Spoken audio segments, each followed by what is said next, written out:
ઈષ્ટદેવ ભગવાન સ્વામિનારાયણની અસીમ કૃપાથી પવિત્ર સ્વામિનારાયણ ભગવાનની આજ્ઞા પ્રમાણેના કાર્તિકી સમયમાં પૂજ્ય નવતમ સ્વામીની પ્રેરણાથી બહુ સુંદર આ ભાગવત કથાનું આયોજન થયું. આ વિશ્વના ગોળાઓ પર સૌથી સત્ય વાત કહું તો ભાગવત જેવો કોઈ ગ્રંથ નથી. સ્વામિનારાયણ ભગવાનને પોતાના પ્રાણ જેટલો આ ગ્રંથ વાલો હતો.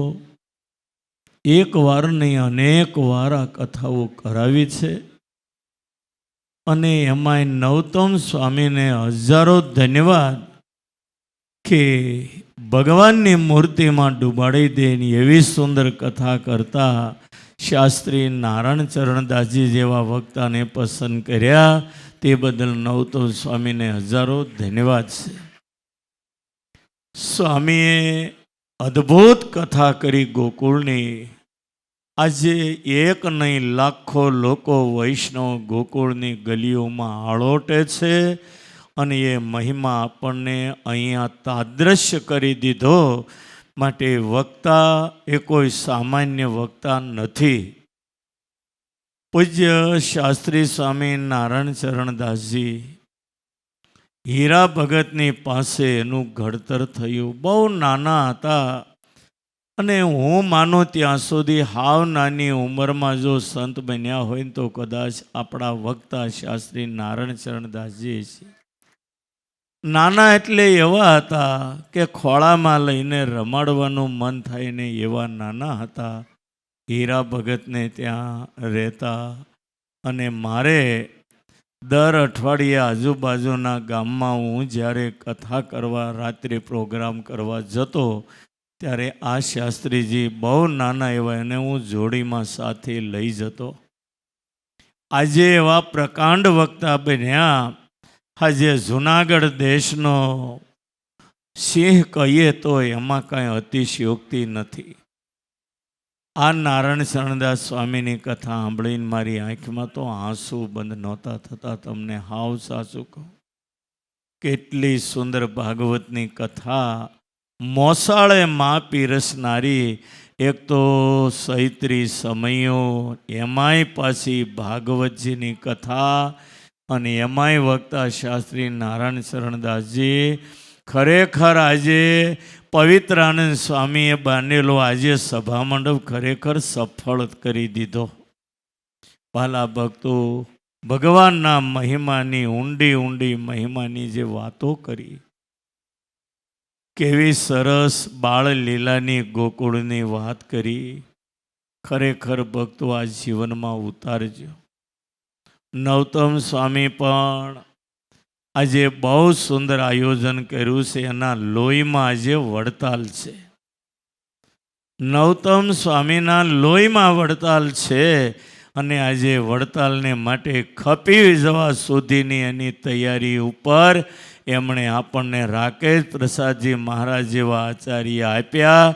અને આજે આ સંપ્રદાયને સોનાનો સૂરજ જો ઉગતો હોય તો ખરેખર આજે હું યાદ કરું હીરા ભગતને કે હીરા ભગતના સંસ્કાર, વાસુદેવ સ્વામીના સંસ્કાર, કે આજે નવતમ સ્વામી વડતાલ સંસ્થામાં આવા મોટા મોટા કાર્યો કરે, મોટા મોટા આવા પ્રસંગ આયોજનો કરી અને વડતાલ સંપ્રદાયને જે પોષણ આપી રહ્યા છે એને માટે કહેવાના જે મારી પાસે કોઈ શબ્દો નથી.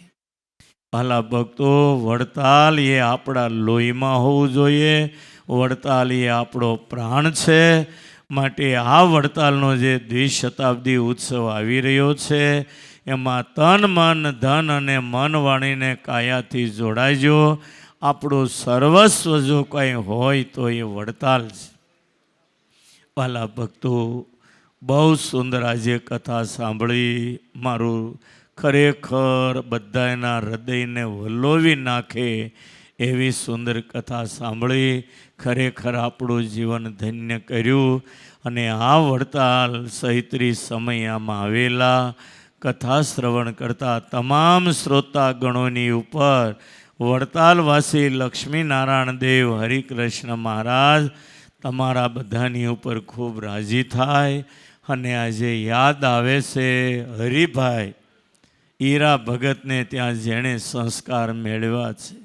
બહુ નાના હતા, અમારા ગોઠિયા કહું તો કહી શકાય. અને એ હરિભાઈ જ્યારે હરિકૃષ્ણ મહારાજ આગળ કીર્તન બોલતા ત્યારે એની આંખમાંથી આંસુ પડતા મેં બાજુમાં ઊભા જોયેલા છે. અચાનક એ ગયા અને એના નાના નાના ભૂલકા 2 બાળકો એ હીરા ભગતે કેમ મોટા કર્યા ને એ હીરા ભગત અને સ્વામિનારાયણ ભગવાન 2 જ કદાચ જાણતા હશે. અને એ પ્રિયાંક પણ આજે મોટો થયો, એના આશીર્વાદથી આજે બહુ સુખી છે. અને એ પ્રિયાંગ આ જે ભાગવત કથાનો યજમાન એ પ્રિયાંગને પણ હજારો ધન્યવાદ ઘટે કે એણે પિતાની સ્મૃતિમાં વડતાલના સભા મંડપમાં આવી સુંદર કથા કરાવી. પ્રિયાંગ અને એમના પરિવાર ઉપર લક્ષ્મીનારાયણ દેવ હરિકૃષ્ણ મહારાજ ખૂબ રાજી રહે, ખૂબ રાજી રહે. એવા લક્ષ્મીનારાયણ દેવ હરિકૃષ્ણ મહારાજ અને સારંગપુરમાં બિરાજતા કષ્ટભંજન દેવના શરણોમાં પ્રાર્થના કરી મારી વાણીને વિરામ આપું. સૌને મારા ભાવથી જય સ્વામિનારાયણ.